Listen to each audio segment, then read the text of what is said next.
네, 우리는 지난 7, 8월간의 말씀 시리즈를 통해서 창세기부터 요한계시록까지 하나님 나라 관점으로 만나는 성경이라는 주제로 말씀을 나누고 있습니다. 벌써 마지막 시간이 되었습니다. 그래서 오늘은 성경의 마지막 책인 요한계시록을 본문으로 해서 예수님이 다시 오셔서 완성하실 하나님 나라에 대해서 이야기를 하면서 이 2달간의 말씀 시리즈를 마무리하는 시간을 가지겠습니다. 네, 우리가 계속해서 말씀들을 살펴보는 것이 마치 길다란 산맥이나 능선길을 걸어가는 것 같다라고 말씀을 드렸었습니다. 그래서 처음에 에덴 동산이라는 봉우리에서 시작한 하나님의 나라가 인간의 타락으로 무너진 폐허와 같은 골짜기가 있었습니다. 그리고 나서 아브라함이라는 사람이 이 바벨탑의 폐허로부터 출발해서 하나님의 나라의 약속을 향해서 길을 떠나면서 오르막길에 올랐고, 그것이 출애굽을 거치고 그리고 다윗과 솔로몬 시대를 절정으로 역사 속에서 부분적으로 하나님의 나라가 실제로 이루어진 그런 높은 봉우리가 우뚝 섰었으나, 그러나 인간의 욕심 등으로 인해서 우상 숭배로 인해서 왕국이 분열되고 하나님의 나라는 폐지되었습니다. 그리고 하나님의 백성들은 다시 바벨론으로 끌려가게 되었습니다. 그래서 예언자들이 주님의 메시아의 오심을, 이상적인 왕, 다윗의 자손으로 오시는 왕을 기다렸고, 그리고 그 왕의 오심을 노래했는데 그 왕이 오셨습니다. 그것이 바로 예수님의 오심이었고, 예수님께서는 오셔서 하나님의 나라를 선포하셨습니다. 그것이 바로 복음서로서 오늘 이 말씀 여정의 최고봉이라고, 역사 속에서 이루어진 모든 내용들 중에서 최고봉이었다고 우리는 볼 수 있습니다. 그 다음에 예수님이 승천하신 후에 사도들이 계속해서 이제 예수님의 하나님 나라 복음을 선포하기 시작했습니다. 그것은 이미 시작된 하나님의 나라가 어느 날 예수님이 다시 오실 때에 완성되는 그 완성까지, 그래서 이미와 아직 사이, 예수님의 초림과 재림 사이에서 일어났던 일이었습니다. 그것을 산행으로 표현하면 긴 능선길에 해당하는 것 같습니다. 그 능선길에는 높은 봉우리도 있고 깊은 골짜기도 있고 이렇게 가지만, 언젠가 마침내 도달할 저 멀리 보이는 봉우리, 그 봉우리를 향해서 한 걸음 한 걸음 걸어가는데, 그래서 마침내 그 봉우리에 도달하면 이 시대와 그리고 새 시대가 지금은 섞여 있습니다. 그런데 그때가 오면, 그날이 오면 이 시대는 끝나고 오직 하나님과 어린 양께서 왕노릇하시는, 그리고 그분과 함께 주님을 믿는 백성들이 함께 왕노릇하는 영원한 새 시대가 열린다라는 것이 오늘 함께 나눌 그런 요한계시록의 주제가 되겠습니다. 그래서 성경의 중심 사상이 무엇인가를 계속해서 우리가 8주 동안 이야기를 나누었었는데요. 같이 한번 괄호의 내용을 한번 빈칸을 채워가면서 읽어보셨으면 좋겠습니다. 하나님의 나라는 하나님의 백성이 하나님의 장소에서 하나님의 통치를 받으며 복을 누리는 것입니다. 처음 오신 분들을 위해서 다시 한번 말씀드리겠습니다. 하나님의 나라는 하나님의 백성들이 하나님의 장소에서 하나님의 통치를 받으며 하나님의 복을 누리는 것을 말합니다. 그래서 여기서 가장 중요한 것은 물론 하나님이겠지만 이 그 세 가지 요소 중에서 가장 중요한 것은 하나님의 통치다라고 말씀드렸습니다. 그래서 하나님의 통치가 일어나는 곳에서, 하나님의 통치를 받는 사람들이 바로 하나님의 백성이다라고 말씀을 드렸습니다. 그것이 성경 전체의 주제였습니다. 그래서 오경에서도 역사서에서도 예언서에서도 복음서에서도 서신서에서도 모든 성경 말씀의 주제가 그것인데, 그 주제가 다시 한번 명확하게 드러나는 곳이 바로 요한계시록입니다. 요한계시록에는 하나님의 백성이 하나님의 장소에서 하나님의 통치를 받으며 그 통치의 복을 누리는 것이 선명하게 드러나 있기 때문에 우리에게 중요합니다. 그런데 이 요한계시록이 상징으로 쓰여져 있기 때문에 어렵기도 하고, 그리고 이단들이 많이 사용하기 때문에 정통교회에서 열심히 공부하지 않는 그런 조금 반작용도 있었던 것 같습니다. 그러나 굉장히 이 요한계시록은 하나님 나라 복음에 대해서 선명하게 드러내주고 있는 것이기 때문에 우리가 중요하게 여겨야 되는 중요한 책이다라는 것을 알 수 있습니다. 만약에 오늘 이 설교가 뭐 몇 분짜리일지 여러분은 짧기를 바라실 것이고, 저는 적절한 그 길이를 원할 텐데, 처음부터 이 설교를 듣지 못하신 분이라고 할지라도 결론만 들으시면 다 들으신 거나 마찬가지 아닙니까? 요한계시록은 성경 전체의 결론입니다. 그래서 굉장히 중요한 책이고, 성경 66권 중에 딱 한 권만 읽어야 한다면 요한계시록을 추천해 드립니다. 그러나 말씀드렸다시피 상징적인 요소들이 많이 있기 때문에 공동체와 함께 읽어 나가실 때 더 큰 도움이 됩니다. 그래서 오늘은 요한계시록 22장 전체를 해설해 드릴 수 있는 시간은 되지 않고, 요한계시록이 하나님 성경의 중심 사상인 하나님의 장소, 하나님의 통치, 하나님의 백성에 대해서 어떻게 드러내고 있는지 거기에서 그것이 분명하게 드러나 있는, 그리고 쉽게 드러나 있는 본문들을 좀 뽑아서 말씀을 드리도록 하겠습니다. 먼저 요한계시록은 하나님의 주권과 하나님의 통치를 재확인합니다. 4장 1절, 2절 그리고 5장 12절 말씀 같이 읽어보도록 하겠습니다. 그 뒤에 내가 보니 하늘의 문이 하나 열려 있었습니다. 그리고 전에 내가 들은 그 음성, 곧 나팔 소리와 같이 나에게 들린 그 음성이 이리로 올라오너라, 이 뒤에 일어나야 할 일들을 너에게 보여주겠다 하고 말하였습니다. 나는 곧 성령에 사로잡히게 되었습니다. 그런데 하늘에 보좌가 하나 놓여 있고 그 보좌에 한 분이 앉아 계셨습니다. 그들은 큰 소리로 죽임을 당하신 어린 양은 권세와 부와 지혜와 힘과 존귀와 영광과 찬양을 받으시기에 합당하십니다 하고 외치고 있었습니다. 여러분, 요한계시록을 읽으실 때 모든 본문을 다 읽지 못하실 때에 딱 골라서 읽을 수 있는 부분이 있다면 4장과 5장입니다. 그리고 21장과 22장입니다. 이 정도를 읽으시면 요한계시록의 핵심적인 내용들은 파악할 수 있는데, 그 중에서 또 굉장히 핵심적인 내용이 4장과 5장에 들어 있습니다. 4장과 5장의 내용은 어떤 내용이냐면, 요한이 환상 중에서 하늘의 문이 열린 것을 보았습니다. 문이 열려 있습니다. 그래서 그 문을 통해서 하늘을 올려다 보니까 하늘에 보좌가 있었다는 것입니다.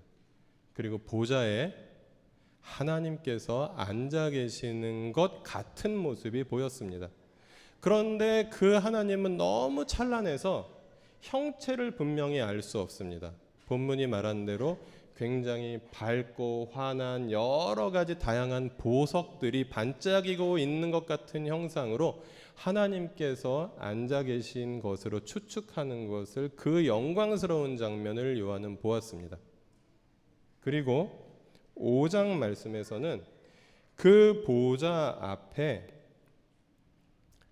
예수님께서 어린 양으로 예수님의 보좌가 펼쳐져 있는 것을 또한 요한이 보고 있는 장면입니다.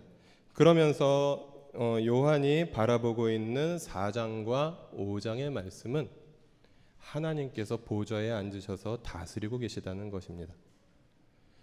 어린 양 예수 그리스도께서 보좌에 앉으셔서 다스리고 계시다는 것입니다. 하나님의 다스림, 하나님의 통치가 지금 일어나고 있다라는 이야기입니다.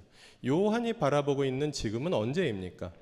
지난주에 설교를 열심히 들으신 분들은 아마 맞추실 수 있을 것입니다. 요한이 바라보고 있는 지금, 그때는 언제이죠? 어디부터 어디 사이죠?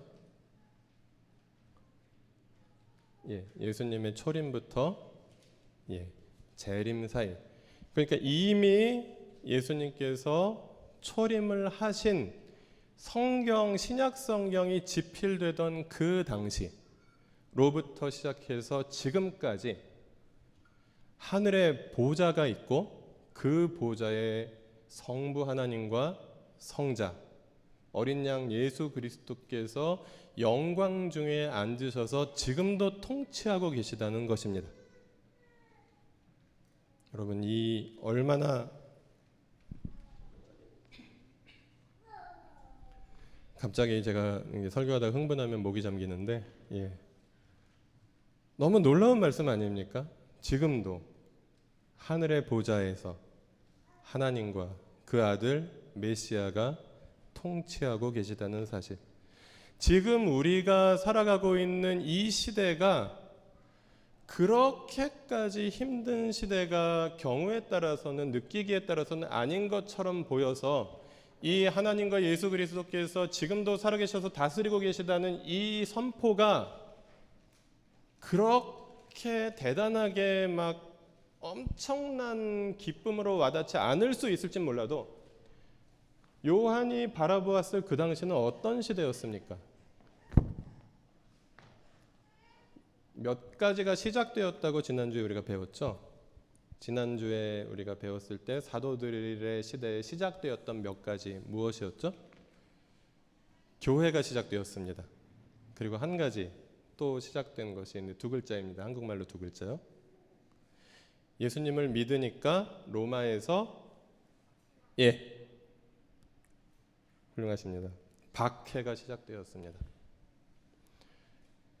우리가 예수님을 지금 믿는 것은 물론 지금도 믿음을 지키면서 살기에 매우 어려운 시대이긴 하지만 그 당시에 예수님을 믿는다는 것은 예수님처럼 십자가에 못 박히는 일이었습니다.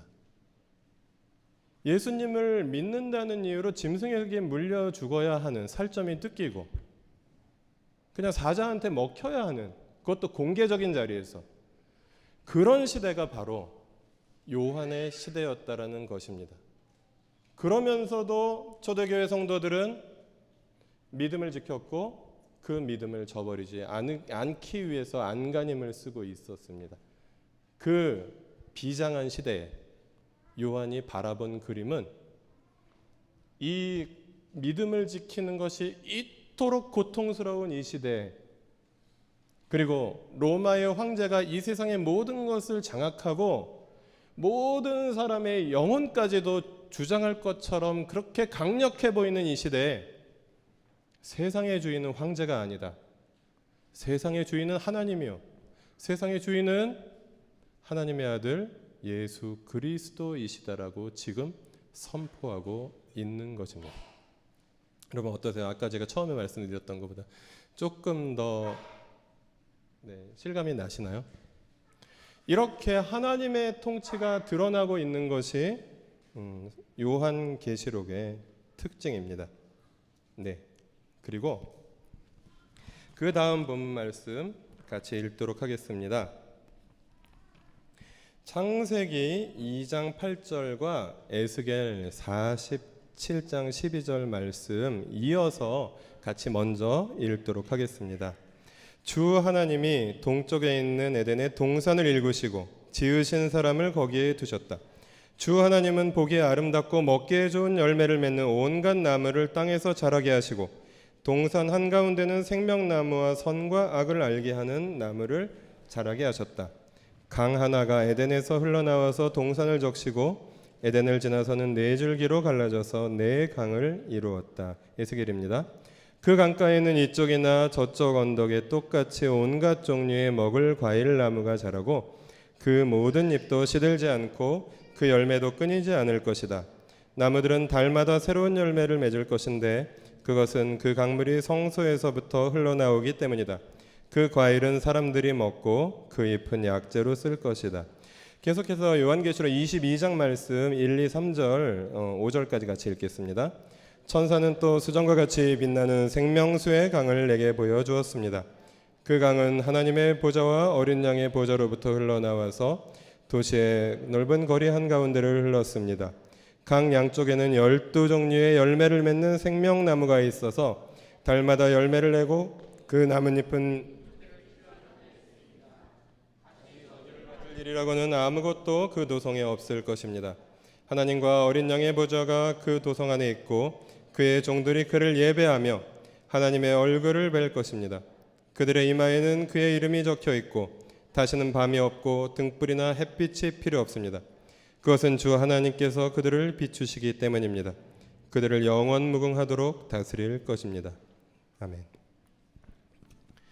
하나님의 통치가 재확인되면 하나님의 무엇이 그렇다면 회복되어야 할까요? 성경의 중심사상 세 가지 내용 중에서 하나님의 장소가 회복됩니다. 창세기 성경의 첫 책입니다. 에스겔 구약의 마지막 쪽에 가까운 책입니다.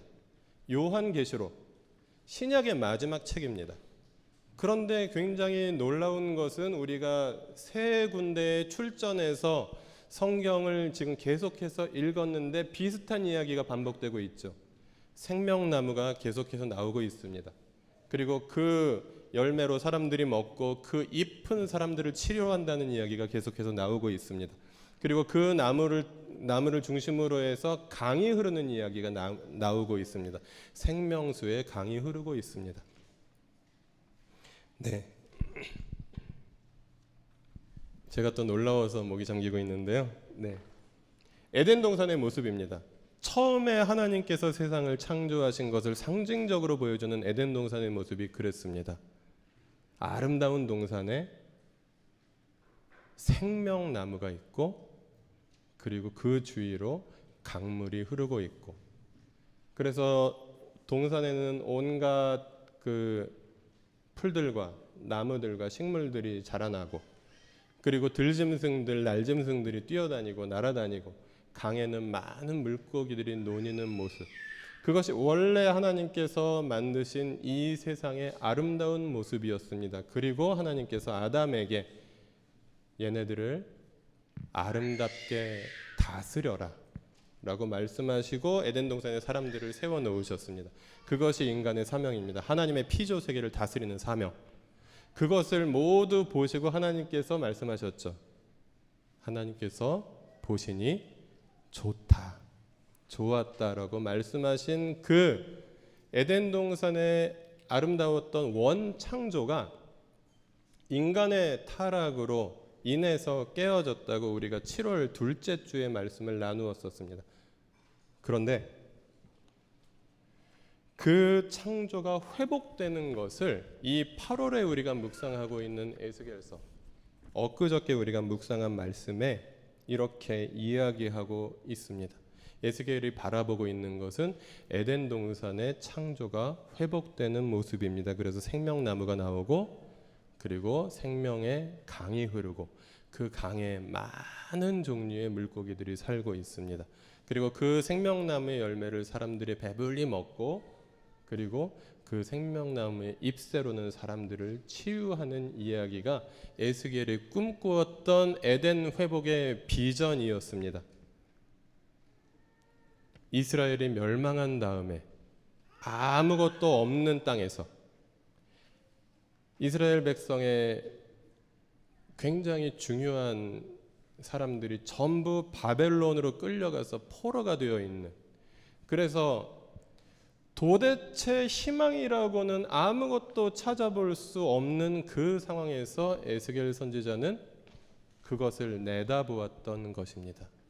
언젠가 주님이 오시면, 언젠가 메시아가 오시면 언젠가 하나님께서 일하시기 시작하시면 이 백성들을 용서하시고 그리고 온 세상을 다시 회복시켜 주실 것이다.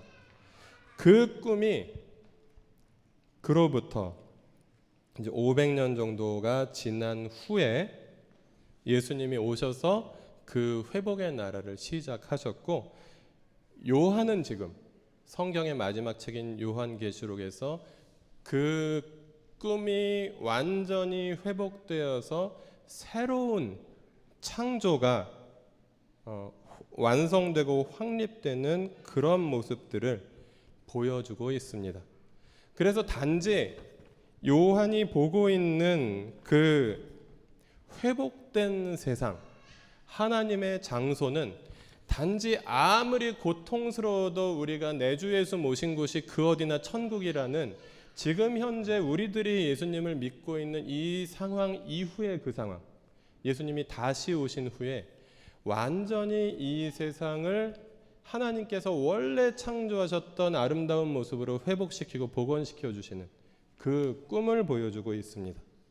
이와 같이 요한계시록은 하나님의 장소의 회복에 대해서 선명하게 드러내주고 있으며, 창세기로부터 예언서, 그리고 예수님, 그리고 사도들, 그리고 요한계시록에 이르기까지 그 성경을 전체를 꿰뚫고 있는 하나님의 나라의 사상을 잘 드러내고 있는 책이다라고 여러분 우리가 알고 있으면 되겠습니다.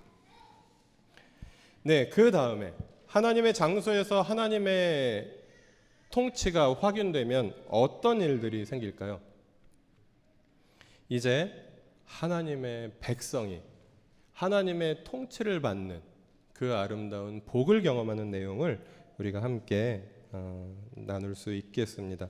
요한계시록 21장 1절부터 4절까지 말씀 같이 읽겠습니다. 나는 새 하늘과 새 땅을 보았습니다. 이전의 하늘과 이전의 땅이 사라지고 바다도 없어졌습니다. 나는 또 거룩한 도성 새 예루살렘이 남편을 위하여 단장한 신부와 같이 차리고 하나님께로부터 하늘에서 내려오는 것을 보았습니다. 그때 나는 보좌에서 큰 음성이 울려 나오는 것을 들었습니다. 보아라, 하나님의 집이 사람들 가운데 있다. 하나님이 그들과 함께 계실 것이요 그들은 하나님의 백성이 될 것이다. 하나님이 친히 그들과 함께 계시고 그들의 눈에서 모든 눈물을 닦아주실 것이니 다시는 죽음이 없고 슬픔도 울부짖음도 고통도 없을 것이다. 이전 것들이 다 사라져 버렸기 때문이다. 아멘. 네, 그래서 요한은 요한계시록을 통해서 우리에게 이야기합니다. 새 하늘과 새 땅에서 이제 다시 확인된 하나님과 어린 양의 보좌 아래에서 모든 사람들이 함께 하나님의 통치의 복을 누리는, 그래서 질병도 없고 슬픔도 없고 억압과 착취가 없는 그런 그 아름다운 하나님의 나라에서 하나님께서 사람들의 모든 눈물을 닦아주실 것이다. 그때에는 다시는 죽음도 없을 것이다. 이전 것들이 다 사라져 버렸기 때문이다 라고 이야기하고 있습니다. 이곳은 어디입니까, 여러분? 우리가 지금까지 많이 배워왔던 하늘나라에 대한 개념은 우주의 어딘가에 우리가 죽어서 낙원에 가서 하얀색 옷을 입고 머리에는 하얀색 도너츠가 떠 있고 그리고 등에는 날개가 달려 있고 그렇게 해서 맨날 찬송가 부르면서 있는 그런 모습을 많이 배워왔습니다. 근데 솔직히 말하면 여러분 난 그렇게 되면 되게 재미는 없을 것 같다라고 생각하시는 분들도 되게 많아서 되도록이면 거기 이 세상에서 누릴 거 다 누리고 천천히 갔으면 좋겠다라는 그런 생각하신 분들도 있으실 것입니다. 지금 미소 짓고 있는 분들은 한 번쯤 다 그런 생각, 그런 불순한 생각을 해보시지 않았을까 생각합니다. 그런데 요한이 바라보고 있는 그 그림은 물론 그 가르침이 틀린 것이 아닙니다. 어딘가에 예수님이 다시 오실 때까지 예수님을 믿고 죽은 사람들이 가 있는 임시 안식처가 분명히 있습니다. 그것도 역시 천국의 한 부분이라고 우리는 말할 수 있습니다. 그런데 요한이 바라보고 있는 것은 그 모든 구원의 역사의 완성된 모습입니다. 에덴 동산이 다시 회복된, 하나님의 원래 창조가 회복된 바로 그 상황입니다. 그때에 예루살렘이 우주의 어딘가에 떠 있는 것이 아니라 새 예루살렘이 하늘에서부터 내려온다. 그래서 그 하나님의 통치의 회복은 우리가 살고 있는 이 땅이 원래 하나님이 창조하신 땅이죠. 이 땅 어딘가에 에덴 동산이 있었죠. 그리고 그 하나님의 통치를 받으며 하나님의 백성들이 복을 누리던 그 땅이 인간의 타락으로 인해서 지금 고통과 슬픔이 가득 찬 땅이 되었는데, 언젠가 주님이 다시 오실 때 그 모든 이 세상에 가득한 슬픔과 고통, 심지어 죽음까지도 없어지고 이제 영원히 주님과 바로 가까이에서 우리가 함께 교제하며 주님께서 친히 우리의 모든 눈물을 닦아주시는 그 기쁨의 날, 그 영원한 그 복을 누리는 그날이 반드시 올 것이다 라고 바라보고 있는 것이 바로 요한계시록의 모습입니다. 그래서 우리가 지금까지 혹시 우리들 가운데에서도 죽어서 살아서 예수님 잘 믿다가 죽어서 우주 어딘가에 있는 그 어느 차원에 있을지 모르는 그 임시 안식처에 가는 것, 그것만이 우리의 최종 목적이 아니라 이 하나님의 구원 역사의 완성을 함께 경험할 것을 내다보는 그런 역사적인 신앙, 그리고 성경의 창세기부터 요한계시록까지가 꿰뚫어져 있는 그 하나님의 나라의 신앙, 이것을 가지고 우리가 오늘 이 역사를 살아가는 것, 이것이 얼마나 중요한 것인가를 요한계시록은 가르쳐 주고 있습니다. 네, 이어서 같이 보도록 하겠습니다. 이제 5장 13절과 21장 16절 말씀 설교한 3페이지를 같이 읽겠습니다. 나는 또 하늘과 땅 위와 땅 아래와 바다에 있는 모든 피조물과 또 그들 가운데 있는 만물이 이런 말로 외치는 소리를 들었습니다. 보좌에 앉으신 분과 어린 양께서는 찬양과 존귀와 영광과 권능을 영원 무궁하도록 받으십시오. 그 도성은 네모가 반듯하여서 가로와 세로가 같았습니다. 그가 자막대기로 그 도성을 재어보니 가로와 세로와 높이가 서로 똑같이 12,000 스타디온이었습니다. 네, 여기서 성경 전체의 결론을 딱 두 마디로 다시 한번 요약하고 있습니다. 그것은 아까 4장과 5장에서 요한이 바라보았던 첫 번째 환상에서 우리가 찾아볼 수 있는데, 그날의 어린 양의 보좌 앞에서 어떤 존재들이 찬양하고 있는 모습인데, 그 존재들 중에는 어떤 존재들이 있냐면 모든 존재들이 있습니다. 만물이, 모든 피조물이 주님을 찬양하는 그날이 온다. 모든 피조물이 주님께 무릎 꿇고 경배하는 그날이 온다라고 요한은 바라보고 있는 것입니다. 로마의 황제가 왕노릇하고 사람들의 목줄을 쥐고 흔드는 그 엄혹한 박해 시절에 요한은 지금은 이토록 고달플지 몰라도 언젠가 주님이 다시 오실 때 만물이 회복되어서 만물이 하나님의 품으로 돌아가는 그날이 온다. 그것을 바라보고 있었습니다. 그리고 더 놀라운 꿈은 이것입니다. 새 예루살렘을 바라보는데 그 도성이 네모가 반듯합니다. 그리고 가로와 세로와 높이가 서로 똑같습니다. 이것은 새 예루살렘이 성소의 모습과 같은 모습이다라고 바라보고 있는 것입니다. 그래서 구약의 성전에 있었던 성소가 예루살렘이라는 전체, 새 예루살렘이라는 전체 도시로 확장된 그림입니다. 그런데 12,000 스타디온이라는 숫자가 굉장히 중요합니다. 12,000 스타디온은 2,000 몇 킬로 정도 되는데요. 이것은 그 당시에 세계관에서 세계 전체의 길이를, 그 당시에 지구가 동그랗다고 여겼는지 구형이라고 여겼는지 평평하다고 여겼는지는 잘 모르겠지만 평평하다고 여긴 사람들도 많이 있었겠죠. 중세까지 그런 생각하고 있는 사람들이 있었으니까요. 세계 전체의 길이가 12,000 스타디온이다라고 생각하던 그런 통념이 있었던 숫자였습니다. 그럼 뭡니까?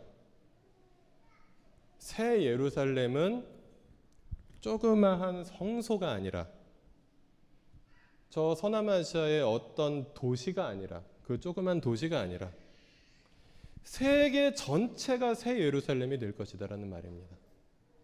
온 세상이 하나님께 예배하는 성소가 될 것이다. 온 세상이 하나님께서 다스리는 하나님의 보좌가 될 것이다 라고 바라보고 있습니다. 그래서 성경 전체의 결론은 창세기 2장의 에덴 동산의 회복입니다. 그것도 훨씬 더 구체적이고 아름다운 회복입니다.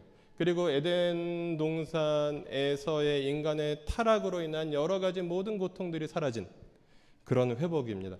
온 세상이 회복되는 비전을, 만물이 하나님께 무릎 꿇고 하나님을 찬양하는 비전을 지금 요한은 하나님 나라의 비전을 바라보며 이 복음을 지금 현재 박해로 인해서 고통받고 있는 사람들에게 감격적이고 감동적으로 선포하고 있는 것이 바로 요한계시록입니다. 그래서 여러분, 지치고 고통스러울 때, 예수 믿기 참 힘들다라고 느껴지실 때, 그때에 괴로워만 하지 마시고 요한계시록을 읽으시기 바랍니다. 그리고 요한이 감격적으로 외치고 있는 그런 내용들을 함께 그 요한의 마음을 경험하면서 함께 소리내서 읽어보시기 바랍니다. 하나님의 위로와 그리고 하나님의 격려가 초대교회에 박해받고 있는 성도들에게 요한계시록을 주셨듯이 지금도 연결되어 있는 이 종말의 시대, 그 시대를 살아가고 있는 우리들에게도 동일하게 역사하실 것이기 때문입니다. 그래서 요한계시록은 시대가 암울할수록 더 많은 빛을 발해 왔습니다. 왜냐하면 시대가 암울할수록 우리가 새 하늘과 새 땅을 더욱 간절하고 선명하게 바라보아야 하기 때문입니다. 예를 들어서 우리나라의 일제 식민지 시대에 믿음을 지키려고 하는 그런 믿음의 선배들이 많이 읽고 또 목사님들이 많이 설교하셨던 본문이 요한계시록이었습니다. 요한계시록에 나오는 음녀 바벨론의 멸망을 함께 읽고 또 함께 나누면서 말로는 바벨론이라고 말하고 있지만 마음속으로는 일본이라고 이야기하면서, 물론 일본 전체가 잘못된 것은 아니지만 일본의 제국주의가 그 악이 그렇게 멸망할 것이다 라고 꿈꾸고 기도하면서 일제시대에도 믿음을 지켰던 말씀이 요한계시록이었습니다. 제가 며칠 전에 재미있는 영화를 재미있다고 말하기는 너무 부족한 감이 있고 감동적인 영화를 보았습니다. 거기에는 그런 사람들이 나옵니다. 지붕에 물이 새거나 벽이 무너져도 고치지 않는 사람들, 그런 사람들이 만주에 있었다고 합니다. 왜냐하면 해방은 곧 될 것이고 해방되면 집으로 돌아가야 하니까요. 오늘을 살아가고 있는 우리 그리스도인들의 마음이 그런 마음으로 살아가야 하지 않나 깨닫게 해주는 그런 영화의 대사의 한 토막이었던 것 같습니다. 지붕에 물이 새거나 벽이 무너져도 고칠 필요가 없습니다. 왜냐하면 해방되면 집으로 돌아갈 것이기 때문입니다. 근데 우리 교회는 최근에 나들터 만들면서 인테리어를 했습니다. 천장도 고치고 벽지도 바르고, 인테리어를 하지 말고 그리스도인들은 인테리어 업체에 자기 집을 맡기지 말자는 말씀이 아니죠. 이 땅에서 이 땅의 것들에 그것이 전부라고 인정하고 거기에 머물러 있는 삶을 살지 말고 영원한 하나님의 나라를 바라보라고 요한은 우리에게 이야기하고 있습니다. 그런데 이전의 하늘과 이전의 땅에 묶여 있는 많은 사람들이 제가 보았던 그 영화에는 또한 나오고 있었습니다. 대사의 한 토막은 이랬습니다. 친일파? 여기선 다 그렇게 살아. 그것이 마치 해방이 올 것을 알지 못하고 그리고 이 땅에서의 삶에, 그러니까 일제시대에서 그냥 편안하게 사는 삶에 충실한, 그냥 먹고 사는 삶에 충실한 그런 사람들의 마음을 대변해주는 사람들이었습니다. 근데 그 사람들이 전혀 악한 사람들이 아니었습니다. 집에서는. 이런 대사도 등장합니다. 아빠가 얼마나 좋은 사람인데. 일제에 협력했던 많은 분들이 집에서는 훌륭한 아버지였습니다. 훌륭한 할아버지였습니다. 그래서 자기 자식들에게 많은 좋은 것들도 물려주었죠. 네. 그리고 그들은 이렇게 고백합니다. 너 왜 그랬니? 라고 물어보면 해방이 될지 몰랐거든. 라고 고백하는 것들이 그들이었습니다. 그런데 우리나라의 유명한 누구누구가 또 유명한 누구누구의 아빠가 친일파다 이런 이야기 우리가 할 자격이 있는 사람들인지 우리가 질문을 던져봅니다. 제가 뒤에 적어놓은 1938년 9월 10일의 사건, 조선장로교총의 신사참배를 결의하다. 그리고 4년 후에 일본 해군의 조선장로호라는 비행기를 헌납하다. 이것이 오늘날 대한예수교 장로회라고 법통이 이어져 내려오고 있는 한국의 가장 많은 사람들이 신앙생활하고 있는 장로교단이 했던 일입니다. 그런데 저는 제가 장로교에서 안수받은 목사이기 때문에 장로교단만 예를 든 것이지 그렇지 않은 교회가 거의 없었습니다. 여기선 다 그렇게 살았던 것입니다. 그 시대에. 여러분이 알고 있는 일제시대 때부터 신앙생활을 해오셨던 선배들, 그 중에서도 특별히 일제시대 때부터 목사 안수를 받아서 기독교계의 원로로 생활하시다가 돌아가신 분들, 대부분 이 신사참배에 적극적으로 혹은 소극적으로 동참했던 분들입니다. 그 중에서 우리가 알고 있는 주기철 목사님이나 손양원 목사님 같은 우리가 기억하고 있는 아무리 많이 잡아도 200명이 안 되는 사람들, 그 몇몇 분들만이 공개적으로 자신의 신앙을 지켰고 나머지 분들은 그때 다 그렇게 살았다는 것입니다. 근데 우리가 알고 있는 교회 지도자들은 다 훌륭한 분들이었습니다. 신앙적으로는, 개인적으로는, 그리고 인격적으로는 영화에서 어떤 장면에서 우리 아빠가 얼마나 좋은 분인데 라고 이야기했던 것처럼 그렇게 존경스러운 목사님들, 지도자, 장로님들이셨다라는 것입니다. 여러분, 이 고통스럽고 부끄러운 일들이 바로 한국 교회의 모습입니다. 여러분, 신사참배가 무엇이죠?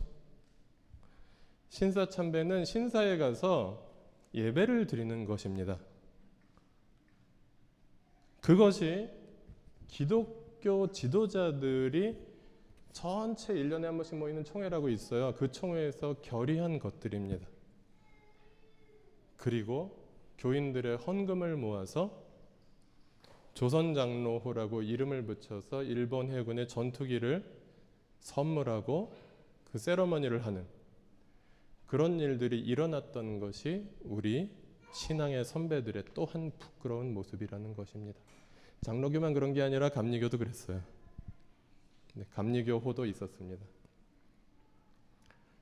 좀 작은 교단들은 비행기를 모을 돈이 없었을지도 모르겠고요. 기관총 같은 것들은 바쳤다고 합니다. 그때 많이 그렇게 살았습니다. 그런데 그게 중요한 것은 그 시절에 신사참배를 했다는 이유로 처벌을 받은 사람이 한 명도 없었다는 것입니다. 그것을 공개적으로 사과한 사람이 별로 없었다는 것입니다. 내가 하나님을 믿는 사람으로서 나 이외에 다른 신을 내게 두지 마라. 너를 위해서 새긴 우상을 만들지 말고 그것을 섬기지 말고 절하지 말라는 그 십계명의 첫 번째, 두 번째 계명을 어겼는데, 내가 목사로서 그것을 어겼는데, 내가 장로로서 그것을 어겼는데 그것이 너무나도 잘못된 일이었다라고, 나는 목사요 장로가 될 자격이 없다라고 해방이 된 뒤에 고백하고 집으로 돌아간 사람들이 거의 없었다는 것입니다. 그들이 계속해서 교회의 지도자들이 되었고 그들의 후예들이 계속해서 교회의 지도자들이 되었다는 것입니다. 여기서 다 그렇게 사는 사람들에 의해서요. 내가 똑바로 살지 못하면서 누구에게 똑바로 살라고 말할 수 있습니까, 여러분? 저는 없습니다. 오늘날 기독교의 윤리가 실종된 것의 많은 부분은 거기로부터 연원되었다라고 우리가 볼 수 있다고 해도 과언이 아닐 것입니다.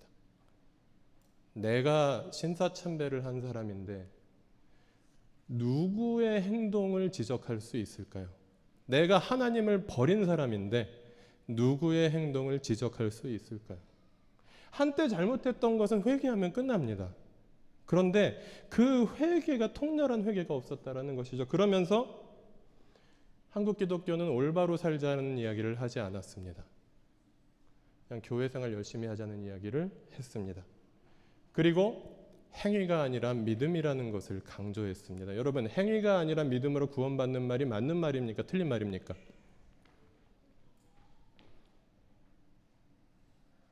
분위기가 너무 다운돼서 죄송한데요.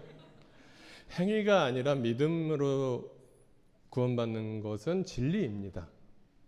그런데 문제는 한국 교회에서는 믿음을 강조한 게 아니라, 자기들이 믿음 안 지켰잖아요. 믿음을 강조한 게 아니라 행위가 아니라를 강조한 거죠. 그래서 지금도 문제를 일으키는 사람들을 처벌하지 않는 교회.